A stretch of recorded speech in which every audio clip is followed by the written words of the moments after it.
Hi everybody, Beanmeister22 here. Hey, today we are going to talk about charging our adjustable electric trailer dolly. This is model TMD-35ETD8. This dolly is a 24 volt system. It has a 2-inch ball, and this is for trailer weights under 3,600 pounds and a limit of 600 pounds on your tongue weight. This is the second time I filmed this video. I filmed the video quite some time ago, and then it got lost when I lost an external hard drive, and I had to refilm this.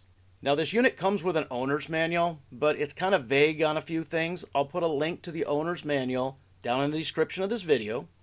And I wonder if it's purposely vague when it comes to the battery and charging, because generally the companies that make something electric don't make the batteries. Same thing with my Super 73 electric bike. You're paying almost $4,000 for a fancy electric bike, and then the owner's manual says charging one thing, and then the manual that comes with the charger says something the opposite. Nobody wants to take liability these days, I guess. But the big difference between this and my electric bike is the electric bike is lithium-ion batteries. These are lead-acid batteries, two 12-volt batteries, 24-volt system. Charging normal lead-acid batteries is considerably safer than the lithium-ion batteries. It doesn't mean they can't catch fire, because you can overheat or short out one of these batteries when you're charging it. It's a car battery. Actually, looking at them, it looks like a lawnmower or a small motorcycle battery. It's probably what they are. So, quick little safety information. Always charge the battery at temperatures between 32 degrees Fahrenheit and 120 degrees Fahrenheit. 120, pretty dang hot. Always store the battery at temperatures between 32 and 86. Always disconnect the charger when the battery is fully charged. You know, when the battery's full, very important. You don't want to, cause a fire or overheat something because it doesn't need any more electricity. Also, remember, when you're charging something up, that little transformer there in the battery charger, doesn't matter whether it's your lead acid or your lithium ion or nickel cadmium, it doesn't matter. They get hot, so you want to make sure, there's nothing obstructing it or keeping it warm or could catch fire. Something that is listed a couple different times in the owner's manual is charge the battery every 3 months, if not in use. Yeah, I kind of neglect doing that, but it's a good idea. And as we mentioned, owner's manuals often say something different than the charger says. Now, this is the instructions from the battery charging instructions from the charger itself. When the unit is not in use for extended period of time, please open the battery box cover, unplug the positive output cable. To ensure the battery pack is physically disconnected to reduce self-discharge and extend the battery life. In case you have a short.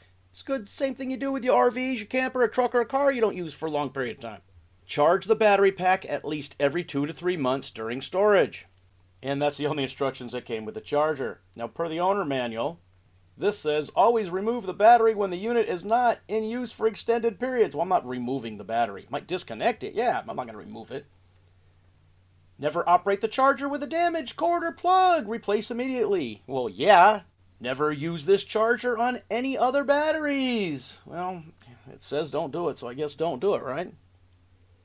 But it should just be a standard charger, I'd assume. Never operate the charger if it has received a sharp blow, been dropped, or otherwise damaged in any way. Yeah, you could damage the insides, could cause a fire, it'll short out. Who knows what it'll do? Yeah, and then it has the battery temperatures, about always charge. We already went over that. Always disconnect the charger when the battery is full. Don't leave the charger plugged in when the battery's connected. Always charge the battery every 3 months if not in use. So I don't know where I've read it, but I have seen not to leave this charging overnight. Good idea, right? And not to charge it any more than, 3 to 5 hours at a time? I'm guessing that's because that's all it's going to take to charge the battery up. I don't use it that often. That the only charging it needs is really from sitting. So yes, I can understand why there's a lot of questions about charging this unit because, like I said, it's kind of vague.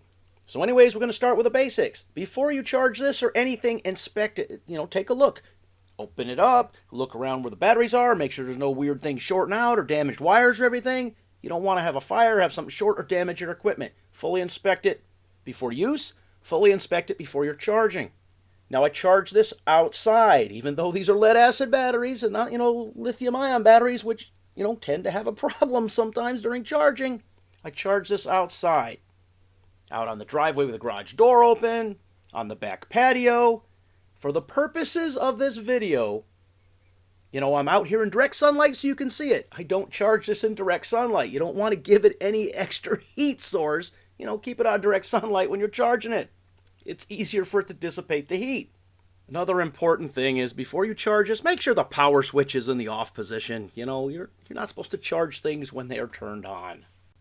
As you can see here, when you're charging, the charger will have this red LED light on. It will be green when it's charged. When it's fully charged, disconnect it.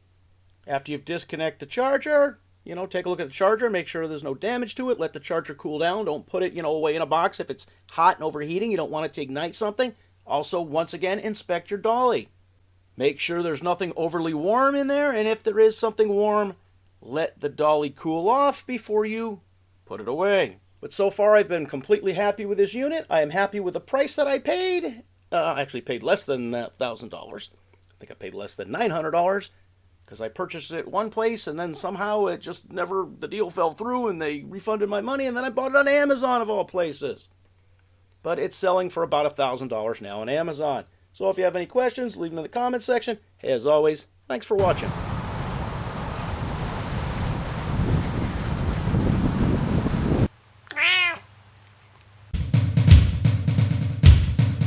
Beanmeister 22, the most dangerous man on YouTube.